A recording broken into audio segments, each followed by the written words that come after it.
Α, εκεί πάνω είναι που σταματήσαμε τα 3 τάγκ στα χιτλερικά. Μα ο κάμπος με τις μιλιές είχε γίνει κιόλας στάχτη. Πλούσια χώματα. Και τώρα, πέτρες και αποκαΐδια. Εγώ την έβαλα τη φωτιά, σύντροφε. Α, ακούστε τώρα να σας διαβάσω την αναφορά. Ο απεσταλμένος από το κορφό του Γκαλίνης έφτασε στην Ούκρα. Είναι αυτοί που έχουν τα γεδοπρόβατα. Τότε που μπήκαν οι Γερμανοί, αυτοί πήρανε τα κοπάδια τους και τραβήξανε κατά τα ανατολικά, όπως είχαν διατάξει οι δικοί μας. Τώρα εκείνο που θέλουν είναι να γυρίσουν πίσω στα χωράφια τους. Ήρθε αντιπρόσωπος και τα εξέτασε όλα, το χωριό και τα χωράφια. Βρήκε τα περισσότερα καταστραμμένα. Το γειτονικό κολκόζι, Ρόζα Λούξεμπουργκ, που έχουν τα οποροφόρα, κάνει μια πρόταση. Μιας και σε όλους αυτούς τους βοσκότοπους δεν υπάρχει σπουδαίο χορτάρι, να τους πάρει και να τους καλλιεργήσει. Να βάλει ξινά και κλίματα. Εγώ, σαν εντεταλμένο για την ανοικοδόμηση, ζητάω από τα 2 κολκόζι να πάρουν μια απόφαση πάνω σε αυτό το ζήτημα. Το λοιπόν και εγώ θα σου εξηγήσω αμέσως για ποιο λόγο πρέπει να ξαναπάρουμε αυτά τα βοσκοτόπια.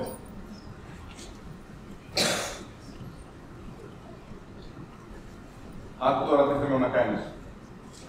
Να βάλεις το χέρι στην καρδιά σου και να μου πεις, είναι καλό αυτό το τυρί ή δεν είναι. Πολύ ωραίο. Θαύμα.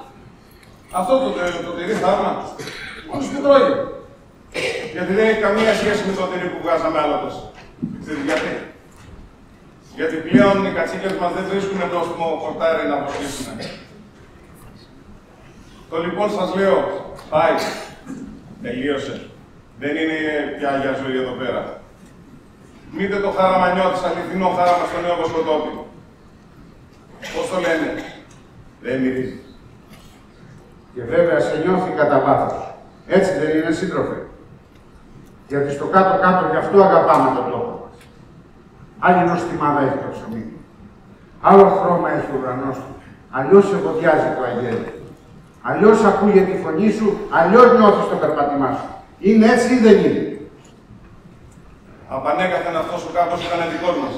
Τι πάει να πει απανέκαθεν. Τίποτα δεν ήταν απανέκαθεν κανενός.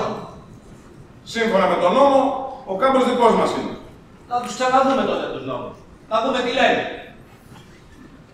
Εγώ λέω πιο καλά να ακούσεις την πρότασή μας, που την είπε ο πόνος μας. Τι το κάναμε εδώ πέρα, παζάρι, σύντροφε. Να σου πάρω δηλαδή την τραγιάσκα σου, να σου δω μια άλλη και να σου πω πάρτιν, αυτή είναι η καλύτερη. Και καλύτερη να είναι. Εσύ τη δικιά σου θέλεις. Αυτή να βρίσκεις καλύτερη. Ένα χωράφι, σύντροφε, δεν είναι τραγιάσκα, τουλάχιστον στην πατρίδα μας. Καλά, καλά. Μη φωνάζετε.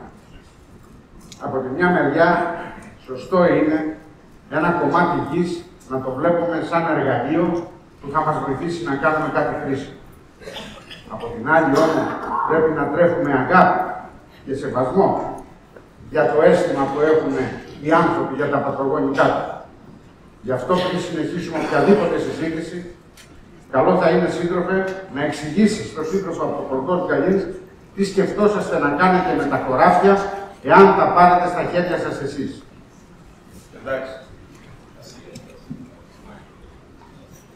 Σύντροφε, στον περασμένο χειμώνα είχαμε πάρει τάρματα και πολεμούσαμε πάνω σε εκείνα εκεί τα υψώματα, χωρίς ούτε σφαίρες αρκετές για τα όπλα μας. Όλο και συζητούσαμε, θυμάμαι, πώς θα τα καταφέρουμε, άμα διώξουμε τους Γερμανούς, να μεγαλώσουμε ίσα με 10 φορές ακόμη τις φοιτίες με τα οποροφόρα. Έκανε το λοιπόν η γεωπόνος μας ένα σχέδιο με το νου της για τα νερά, πώς θα τα φέρει ίσε με το πάνω. Με ένα φράγμα στη λίμνη που είναι ψηλά στο βουνό, θα μπορούσαν μέχρι και 300 στρέμματα στέρφας γης να γίνουν πιο αποδοτικά. Και τότε θα μπορούσαμε να έχουμε όχι μόνο φρούτα, αλλά και σταφύλια. Θα μπορούσαμε να έχουμε τα δικά μας αμπέλια. Μα για να γίνει αυτό, πρέπει ετούτος εδώ ο κάμπος να μπει στο σχέδιο. Αυτά λέει στη μελέτη που έφτιαξε. Ευχαριστούμε τους συντρόφους του Κολχόζ Ρότζα Λούξεμμπουργκ και όλους όσους πολέμησαν για την πατρίδα.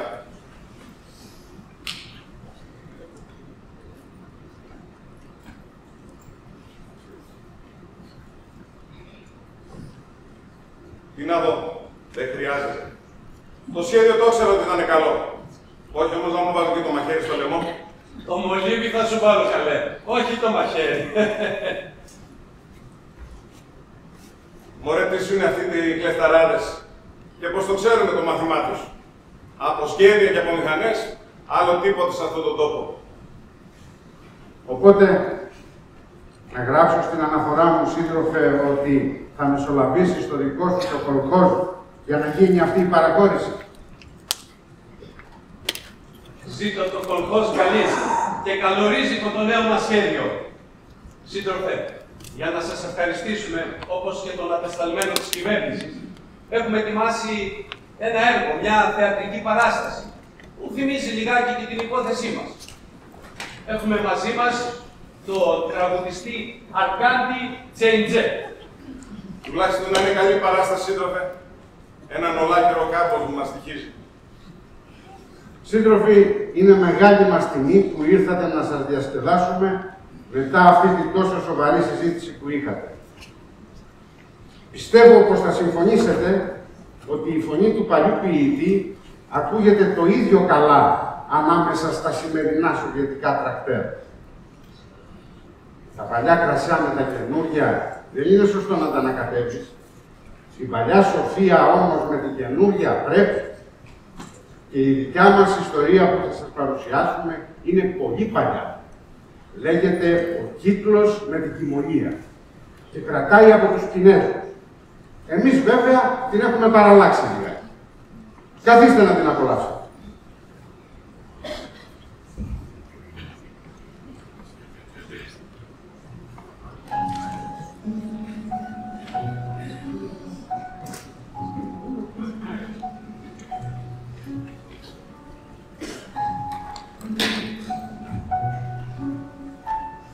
Σε καιρούς παλιούς, που σαν τους εδικούς μας ήταν και εκείνοι βουτυγμένοι στα αίματα, σε πολιτεία μακρινή που την ελέγαν οι καταραμένοι, βασίλευε μεγάλος και τρανός ο κυβερνήτης Γεώργη Αβασφίτη.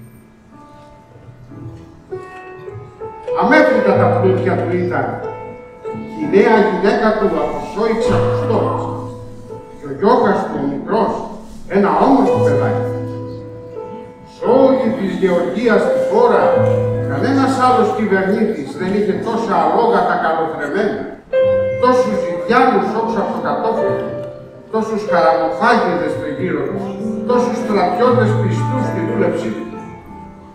Ως και αυτός ο μέγας και πολύς Κασμπέκη, ο πρίγκιπας, του δείχνει σεβασμό και υπόλοιψη.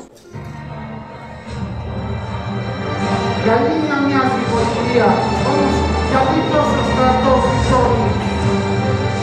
Γαλλία μοιάζει το παλάτι, όμως γιατί σαν φυλακή πλατώνει. Συναγερμός, στα όπλα, δεν βλέπετε λοιπόν την ξέκαση στην ουσία να την κυβερνήτη. Οι πρίγκιπες ξεσηκωθήκανε, ο Μέγας Λούκας τόσκασε, μα όλους τους δικούς του θα τους κρεμάσουνε. Κρεμάσανε τον κυβερνήτη.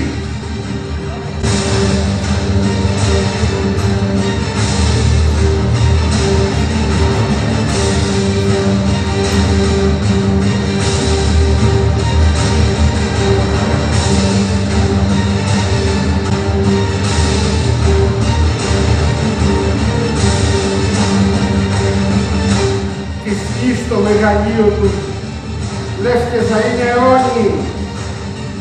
Κι όλα τους τα πιστεύονται στους πυρωμένους και όλα τους τα πιστεύονται στα αγορασμένα χέρια που μέρα νύχτα εργάζονται για αυτούς και υδροκοπάνε. Όμως ο χρόνος ο πολύς δεν είναι αιωνιώτη.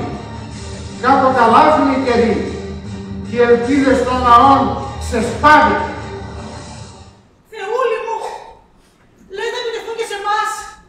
Γιατί, μα γιατί, πρέπει να φύγω γρήγορα. Α, πού είναι ο Μιχαήλ, μην το κρατάς άμαξα. Κυρία, αυτή την κάσα δεν την εντάξει άμαξα. Κρατήστε μόνο τα απαραίτητα. Τότε νύχτετη. Εγώ θα σας πω τι πρέπει να βάλουμε. Αυτό το πράσινο το βάλουμε οπωσδήποτε. Και το άλλο. Και το άλλο με το γουμιλιακά. Και εκείνο με τα μπαταριταρέ για τα κουπιά. Κουλήσει και με κοιτάς. Και εσύ τρέχα γρήγορα στο δωμάτιο να μου φέρεις οι δουλειώτες μου. Έχει πιάσει πονοκέφαλος. Τι έκανες εκεί, μου είσαι στο μανίκι. Παρακαλώ κυρία, το φόρεμα δεν έχει τίποτα. Μην σε πρόλαβα. Σε παρακολουθώ από καιρό εσένα κακομοίρα μου. Θα σε σκοτώσω, σκύλα! Καλύτερα να βιαστούμε, κυρία. Άκουσα πέφτουν πιστολιές στην πόλη. Η φούστα με τα μπροκά που είναι. Βοηθήστε με καλά να την βρω. Ο Μιχαήλ τι κάνει, κοιμάται. Μάλιστα, κυρία. Ακούμπησε τον κάπου και τρέχα γρήγορα στο δωμάτιο να του φέρει τη γούνα μου τη βυζόν. Θα πηγαίνει πάρα πολύ με το πράσινο φόρεμα. Πώς θα πηγαίνει έτσι. Τι κατάσταση είναι αυτή. Χωρίς επιτιδιότητα. Χωρίς αγάπη. Αχ, να δεν τα κάνεις όλα μόνος σου. Κάτι τέτοιες ώρες καταλαβαίνει κανείς αν έχει καλούς υπηρέτες ή όλοι. Είσαστε όλοι ικανοί μόνο για να κατεβάζετε φαΐ. Αλλά δείξτε και κάποτε την ατροποσύνη σας. Κυρία, πρέπει να φύγουμε αμέσως. Οι στρατιώτες πλησιάζουν. Πρέπει να πάρω οπωσδήποτε τη γούνα μου δηλαδή. Και όλες τις άλλες γούνες. Και αυτή είναι εδώ. Να, αυτή, με το κόκκινο μελούδο. Φωτιά! Φωτιά! Θα τα πάρω όλα.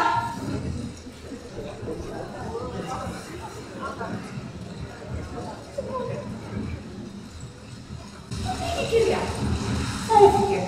και το παιδί, το παρατήσανε εδώ. Έτσι φαίνεται. Λες να το άφησε επίτηδες. Ο Μιχαήλ, που τρέμανε με το που πεις κανένα ρεύμα. Θα ξυπνήσει. Το καλό που σου θέλω, ακούμπησε το κάτι και την στρίβε. Ούτε να το σκεφτώ δεν θέλω ότι μπορεί να πάθει ότι βρεθεί δίπλα σε αυτό το παιδί. Πιο πολύ θα κατατρέξουν αυτό παρά την ιδιωτική μάνα. Αυτό βλέπεις κληρονομάει. Είσαι καλή ψυχηγρούσα, μα δεν κόβει το μνημείο σου. Καταλαβαίνεις. Και λέπρα να είχε λιγότερο επικίνδυνο θα ήταν. Σου το λέω. Δουλειά σου σένει να βρεις τρόπο να γλιτώσεις. Τι λες εκεί που έχει λέπρα. Για δείτε το πώς σας κοιτάζει. Σωστό ανθρωπάκι. Και λόγω σου μην το κοιτάζεις. Καλό γομάρι γίνεσαι να σκοτώνουν ό,τι να είναι. Τρέχα στη φωτιά σου λένε. Τι γρήγορα ποδάκια που έχεις. Τρέχεις εσύ. Εγώ πάντως θα πάρω την ποδά μας και θα φύγω. Αν θες έλα μαζί μου. Όμως κάνε γρήγορα. Χριστέ μου, όλη και το γεια καίγεται τώρα. Έρχομαι.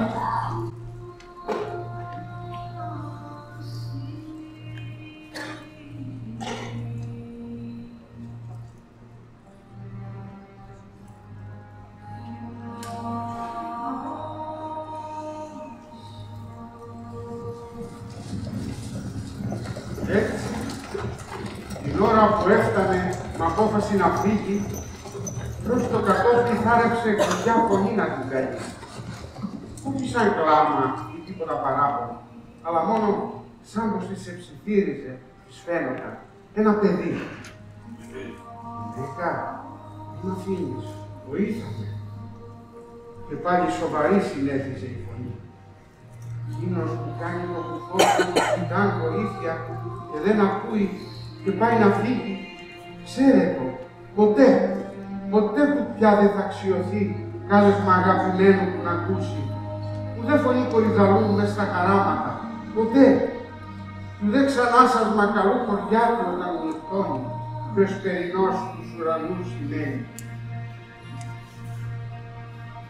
Γύρισε πίσω μια στιγμούλα, το παιδί να δει και να σταθεί στο πλάι του, παρακαλώντας να βρεθεί κάποια καλή ψυχή, μπορεί και η μάνα του, και να έρθει να το βγάλει από τη φροντίδα της. Ήτανε τη στιγμή που ο κίτρινος με μιας φούντωνε και μεγάλωνε όλο φλόγες πυρκαγιάς.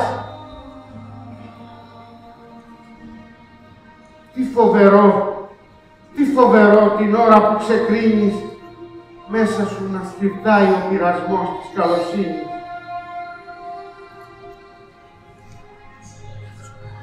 Έτσι λοιπόν απόμεινε στημένη πάνω από το παιδί, ώσπου έπεσε η νύχτα αυτή και ώσπου έφτασε μια άλλη αυτή, ώρα πολύ προσέχοντα, κοιτάζοντας ώρα πολύ το ειρηνεμένο ανάσασμα και τα γλυκά χεράκια. Μα σαν ξημέρωσε καλά, όσος πολύς ο πειρασμός, την έβαλε να σηκωθεί και με ένα αναστεναγμό βαθύ να πάρει το παιδί μαζί της και να φύγει. Εσείς, στη θέση μου, τι θα κάνατε? Σαν λάφυρο το κράτησε. Για μια στιγμούλα εστάθη. Ύστερα, σαν τον κλέφτη εχάθη.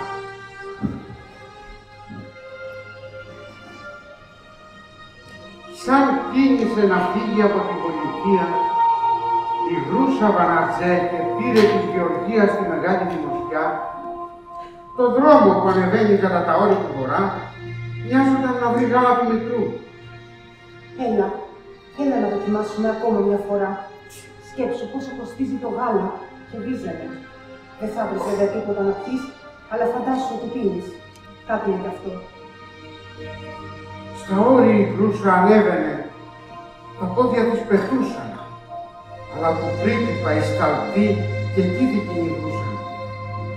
Πώς, με ποιο τρόπο, Θεέ μου, να ξεφύγει από των σκυλιών και από των ανθρώπων το κυνήγι. Γρούσα, έχε το νου σου, είναι φωνιάδες και σκοτώνουν. Από καλή ψυχή, τα θώα παιδιά κλειτώνουν. Μέρες 22 κυνηγημένοι, από τους άγριους στρατιώτες καημένοι, η Γρούσα, φορτωμένη το ορφανό, φτάνει στο Γιάν Κατάου το βουνό. Εκεί που υψώνεται ο Μέγας Παγετώνας, κι όπου μια γέφυρα μικρή, στενή, σε πάει από τη μια μεριά στην άλλη. Μια γεφυρούλα ξύλινη και σάπια και που δεν αντέχει. Και εκεί το πήρε απόφαση μεγάλη τις δυο ζωές σε κίνδυνο να βάλει. Πού πας βρε γυναίκα, δεν βλέπεις πως δεν περνάει. Επιτέλους, αν σε κυνηγάνε, ριψοκινδύνεψε εσύ, αλλά όχι και το παιδί. Τι σου χρωστάει? Δώσ' μου εμένα το παιδί, να το κρύψω και κοίτα να τα καταφέρεις μονάχη σου. Όχι, ποτέ δεν θα το κάνω αυτό. Δεν θα χωρίσουμε ποτέ. Μαζί στο φως, μαζί στα σκοτεινά, και η άβυσσο να ανοίγεται βαθιά και η γέφυρα σαρακοφαγωμένη. Παιδάκι μου όμως άλλο δεν μας μένει. Ο δρόμος είναι αυτός, άλλον δεν έχει. Και το κακό παντού μας απαντέχει. Πρέπει, μ' ακούς, αντίκρι τη ζωή μας, να την περάσουμε και ο Θεός μαζί μας. Πέρασε! Πέρασε 7 στα χιόνια και στους πάγους και στα βαθιά φαράγγια η Γρούσα χορευόταν. Και το μυαλό της δούλευε. Σε λίγο φτάνω και θα μπω στο αγαπημένο μου αδελφού του σπιτικό. Βλέποντας πως δεν άδειχε καθόλου πια, ο αδερφός της με μισή καρδιά την κράτησε στο σπίτι του να μείνει. Μπήκαν χειμώνα, μπήκαν χειμώνες, ήταν μακρύς, ατέλειωτοι χειμώνες. Ήταν τούτος ο χειμώνας λιγοστός πολύ, γιατί έπρεπε από τον κόσμο να κρυφτεί και έπρεπε με τους ποντικούς να ζει και έπρεπε η άνοιξη να αργήσει όσο μπορεί.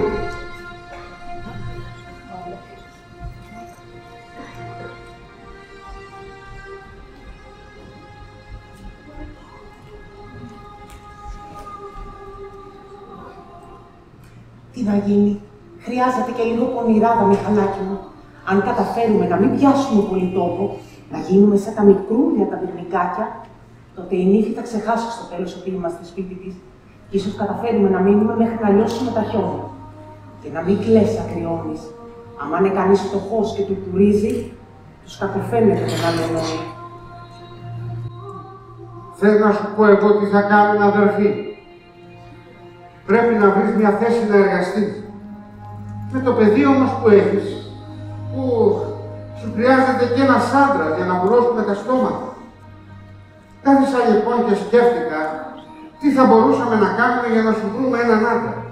Όχι έναν άντρα αληθινό, που να κοιμάσαι μαζί του, αλλά έναν άντρα για τον τύπο. Γρούσα ένα τέτοιο σου βρήκα ακριβώς. Τα κανόνισα με μια γυναίκα που έχει ένα γιο που είναι έτοιμο θάνατο. Σπουδαίο δεν είναι αυτό. Ξεψυχάει. Μόλις φτάσεις εκεί που μένει, από την άλλη πλευρά του βουνού, παραδίνει το πνεύμα και γίνεσαι χείρα. Πώς σου φαίνεται αυτό? Για το παιδί, ίσως να χρειαζόταν ένα πιστοποιητικό μας φραγίδα. Δίκιο έχεις. Με τη σφραγίδα όλα είναι εντάξει. Άμα δεν υπάρχει χαρτί και ο Σάκης της Περσίας να σου πει πως είναι Σάκης, δεν το πιστεύει. Άκουσέ με, είναι ευκαιρία.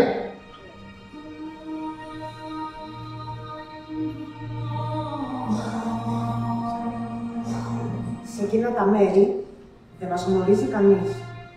Λοιπόν, δέχομαι. Την ώρα που ο γαμπρός εξεψυχούσε, η νύφη στο κατόφλι του πατούσε. Η πεθερά την έβασε με βιάση, γιατί έτρεμε μη τύχει και χαλάσει το προξένιο και χάσει τα λεφτά. Αντίο Γκρούσα! Όταν τελείωσαν όλα αυτά, η είδηση έφτασε από μακριά. Ο πόλεμος τελείωσε. Ο Μέγας Λούκας γύρισε. Οι στρατιώτες πιάσανε τον Μιχαήλ. Έχουνε διαταγή γραπτή κάτω από την πόλη να πάνε το παιδί. Υπάρχουν στοιχεία ότι είναι ο Μιχαήλ Αμπασβίλη, γιος του νεκρού κυβερνήτη και της γυναίκας του Ναταλίας Αμπασβίλη. Αφήστε το! Λυπηθείτε με, αφήστε το, είναι δικό μου!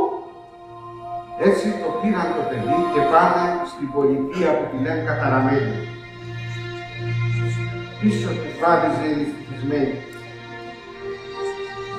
Το είχε η αληθινή μητέρα του απαιτήσει ή γιος στα δικαστήρια να το ζητήσει. Μα ποιος θα κρίνει τίνος είναι το παιδί? Ο Αστάκ, που λαϊκό τον κρίσαν δικαστή. Και τώρα, για να μην σας μείνει η απορία, είναι καιρός να ακούσετε την ιστορία του δικαστή που θα δικάσει. Δηλαδή, πώς έτυχε ο Αστάκ, ένας αγράμματος, τις μέρες εκείνες της Αναπομπούλας, να βρεθεί στην έδρα του μεγάλου δικαστή. Σαν ξέσπασε η Επανάσταση που είπαμε, το θυμάστε? Τότε που ο Δούκας έχασε τον χρόνο και έπεσε το κεφάλι του Αμπασβίλη, ο Αστάκ, ο αγράμματος, εκεί που τριγυρνούσε μέσα στα δάση, του είχε να βρει κάποιον κυνηγημένο που τρέμε από το φόβο και μέσα στο φτωχικό καλύβι του γύρευε να κρυφτεί. Ωστόσο, για ένα βράδυ ο Αστάκ τον έκλειψε, το γέρο, που ήταν ο μεγάλος Λούκας, ο ίδιος. Το στόμαθε, τον έπιασαν οι τύψεις και η ντροπή και μόνος του ζητούσε να πάει στη Λούκα για να δικαστεί. Εγώ βοήθησα το μεγάλο τον Δούκα να ξεφύγει. Εγώ τον βοήθησα. Το μεγάλο τον κατεργάρι. Το μεγάλο τον στραγγαλιστή.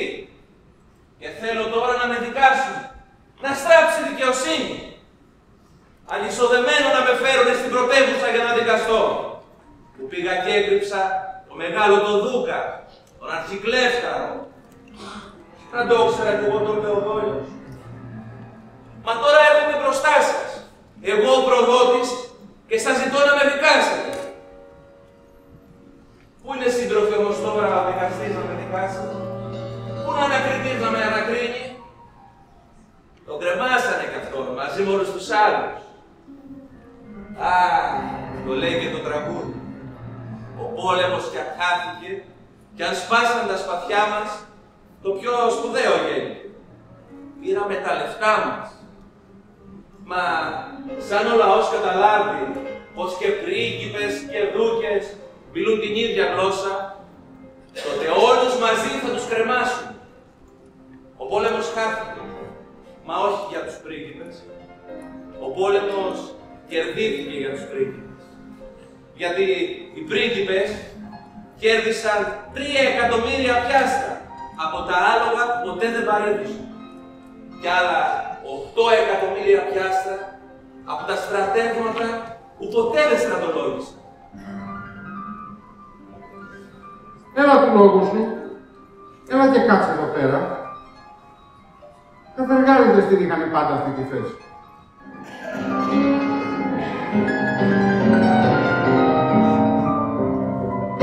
Είδε ο άνθρωπος. Ζήτω ο καινούριος δικαστής. Από τη μια μεριά στην άλλη, δίχως τάξη, μόλα που τα συμπράγκαλα στα μάξι, κοινάει το δικαστήριο κι όλο πάει, σε πολιτείες και χωριά γυρνάει. Αυτός, παιδιά μου, όπου κι αν κάνει στέκει, δεν έχει κώδικες. Πας στην πελέκη. Αυτός με δάκρυ μόνο υπογράφει. Και αυτός τον φουκαράδι το συνάφι, δίνει φαΐ, δίνει λεφτά, δίνει κονιάκ. Να ζει ο καλός μας δικαστής Αστάκη. Έτσι, 720 σωστές μέρες, με χαλασμένες σιγαριές, ο Αστάκη τα πράγματα έκανε. Γιατί στο κατεργάρι μονάχα μιλεί και πιάνει της κατεργαριάς η γλώσσα. Γι' αυτό, στο νήσιο της Κρεμάλας, όσα εσωφιζότανε, σκορπούσε καλοσύνη ο Αστάκη. Κι ήταν αυτό η δικαιοσύνη. Μπρος, αδερφή, δώσε το χέρι. Και εσύ, αδερφέ, πέτα πια το μαχαίρι. Ο κόσμος όλος βγαίνει κι άνω κάτω. Κι οι πλούσιοι τώρα βρεθήκανε στον πάτο. Οι φτωχοί όλοι τώρα ανταλλάζουν.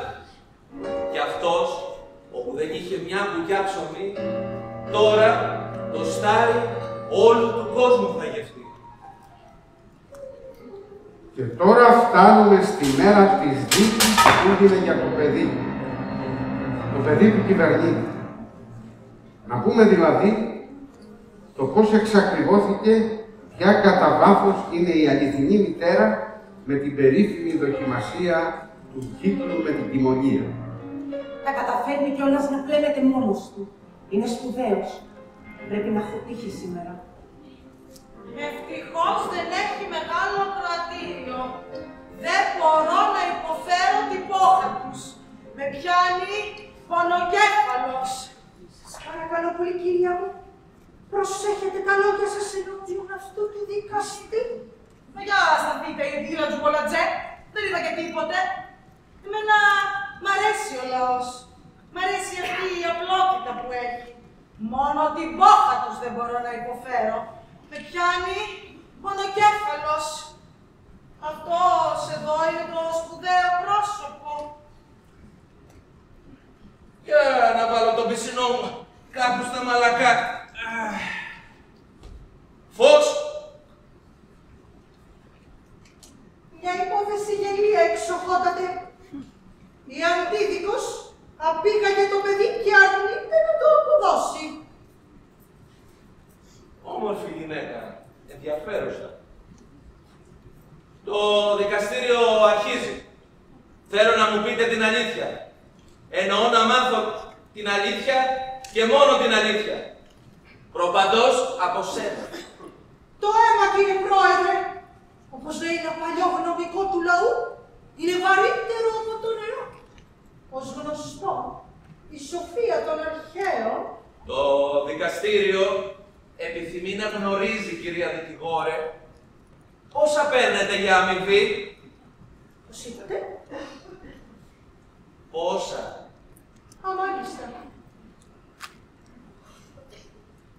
500 πιάστρα, εξοχότατε, εάν πρέπει να απαντήσω στην παράδοξη αυτή ερώτηση του δικαστηρίου σας.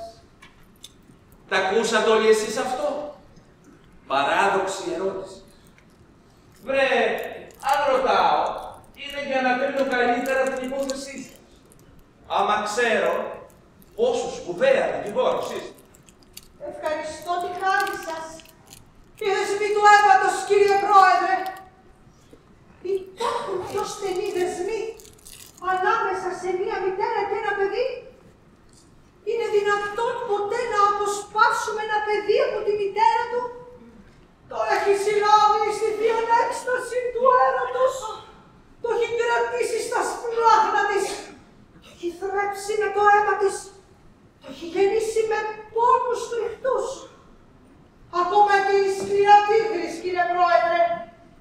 της κλέψουν τα νεογνά της, περιφέρεται αγναόρη και αρνείται τροφή, έως ότου καταντήσει σκιάσει σκοτέρα. Η φύση... Ναι, εντάξει.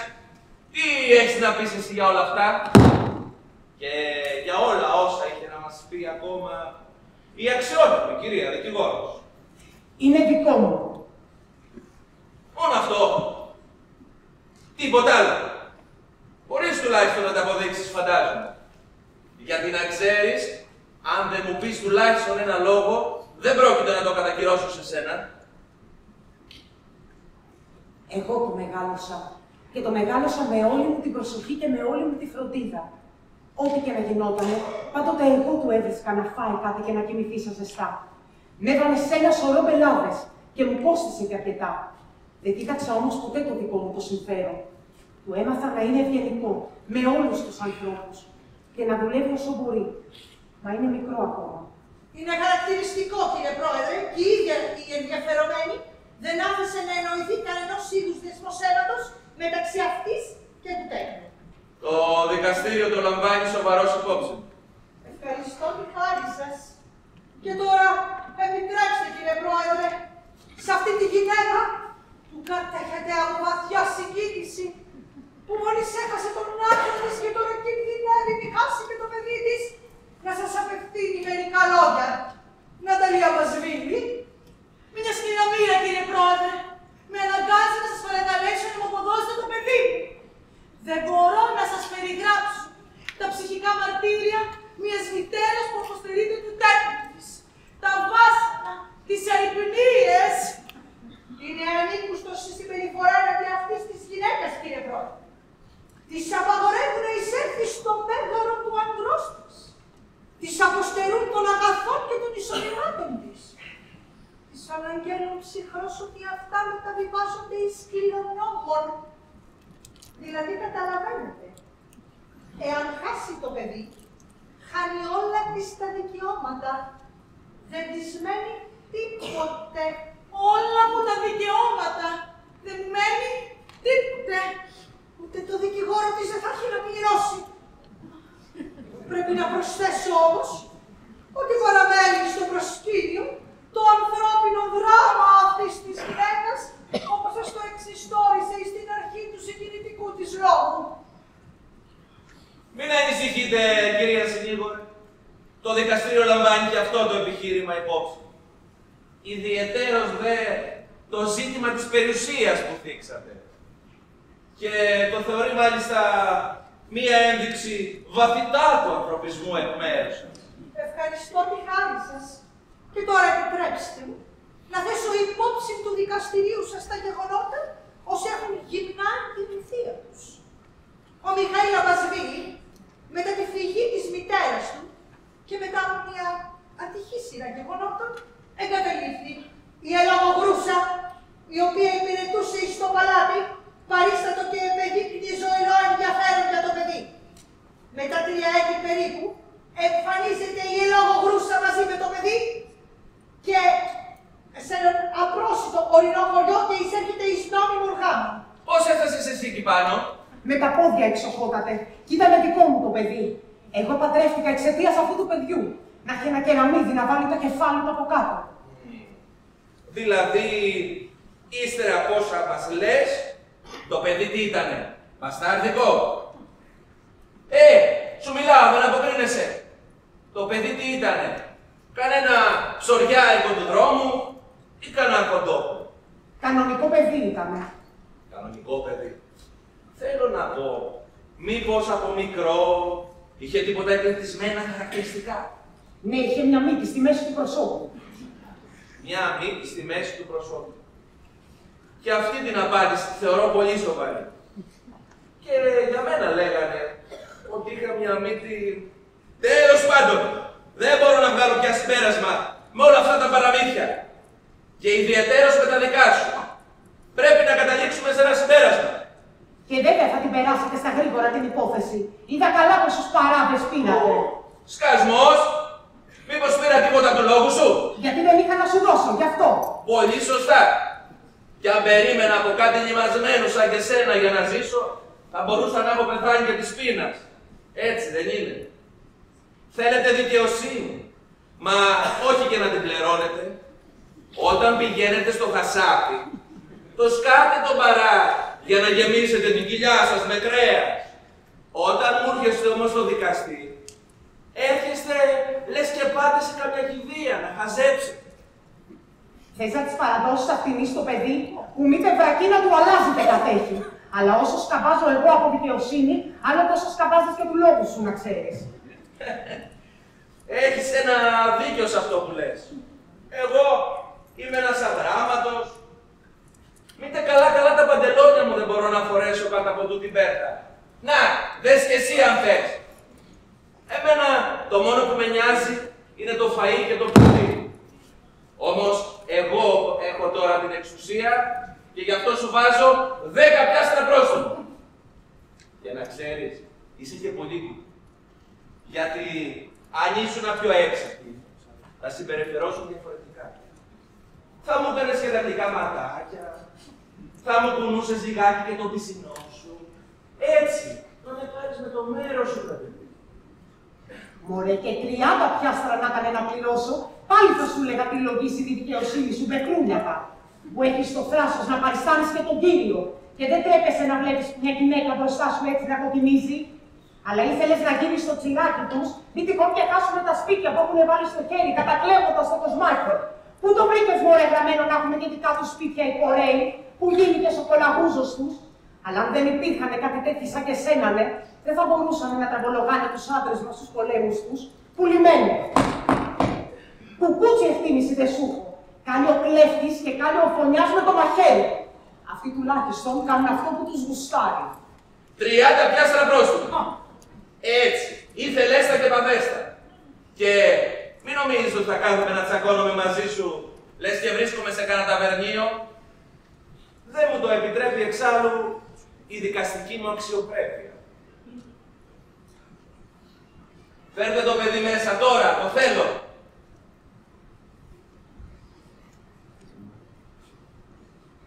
Δεν μπορώ να βγάλω συμπέρασμα με όλα αυτά που λέμε. Δεν μπορώ να καταλήξω ποια είναι η αληθινή μητέρα. Γι' αυτό θα κάνουμε ένα πείραμα.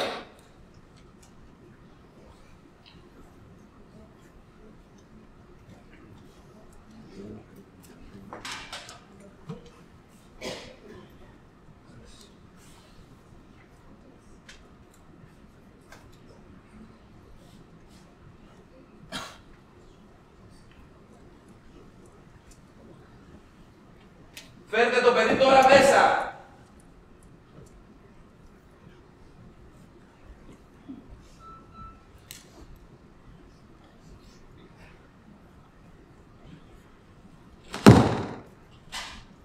Μες στα κουρέλια το έχουν εντυμένο. Όχι, δεν είναι αλήθεια. Μου το πήρανε πρωτού προλάβα να του βάλω το καινούργιο του καμισάκι. Μες στους γύρους μεγάλωσε. Εγώ δεν είμαι γουρούνι, αλλά το γουρούνια ξέρω όσα θέλεις. Πού τον είχες απαρατήσει, μωρέ, το γιο σου, δεν μας λες. Θα σου πω εγώ που τον είχα παρατήσει. Κακοπαθημένη. Είναι μια έκπλη. Απαιτώ να την μαστιγώσουν αμέσως. Κύριε Πρόεδρε, η παραφορά των έδρων της. Άκουσα και κατηγορουμένη. Θα γίνει όπως είπα εγώ. Το δικαστήριο πρέπει να βγάλει μια απόφαση να δώσει μια μάνα σε τούτο το παιδί. Σταθείτε δεξιά και αριστερά από τον κύκλο. Και πιάστε η κάθε μια το χέρι από το παιδί. Νομίζω ότι η αληθινή μητέρα θα έχει τη δύναμη να τραβήξει τούτο το παιδί έξω από τον κύκλο με την κοιμωλία. Κύριε Πρόεδρε, διαμαρτύρομαι. Δεν είναι δυνατόν να εξαρτηθεί η τύχη της κληρονομίας Αβασβήνη από μια μανομαχία τόσο αμφιβόλου χαρακτήρος. Εξάλλου, η πελάτης μου δεν έχει την ίδια σωματική δύναμη με την αντίδικο, η οποία έχει εξασκηθεί επί σειρά ετών σε σκληρές χειρονακτικές εργασίες. Μπα, αρκετά καρδαμωμένη την κόβω. Θα γίνει όπως είπα εγώ. Εμπρός! Τραβάτε! Τι σας έλεγα, είναι σπίτι του άματος. Τι έγινε, εσύ δεν τράβηξες καθόλου. Δεν το κράταγα καιρά. Εξοχότατε. Τα παίρνω πίσω αυτά που είπα πριν για σας. Παρακαλώ πολύ να με συγχωρέσετε. Αφήστε με μόνο να τον κρατήσω λίγες μέρες ακόμα, να του μάθω όλες τις λέξεις. Ξέρει πολύ λίγες ακόμα. Μην προσπαθείς να επηρεάσεις τη δικαιοσύνη. Εσύ βάζω στοίχημα ότι δεν ξέρεις πάνω από 20 λέξεις. Όμως θα επαναλάβουμε το πείραμα. Βάλτε το παιδί πάλι στη μέση. Εμπρός. Τραβάτε. Εγώ τα λάθρεψα. Δεν γίνεται να το ξεσκίσω τώρα. Δεν μπορώ να το κάνω αυτό. Δεν μπορώ. Και τώρα, τι απόφαση να βγάλω. Για πείτε μου εσείς. Οι νόμοι των ανθρώπων λένε να δώσω το παιδί σε τούτη τη γυναίκα. Το πείραμα πάλι κατέληξε στο ίδιο αποτέλεσμα. Εγώ τι κρίση τώρα να βγάλω.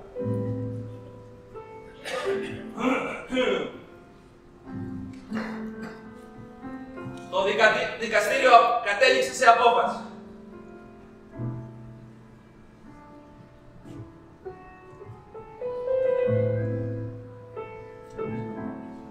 Μπορείς να πάρεις το παιδί, να το κρατήσεις.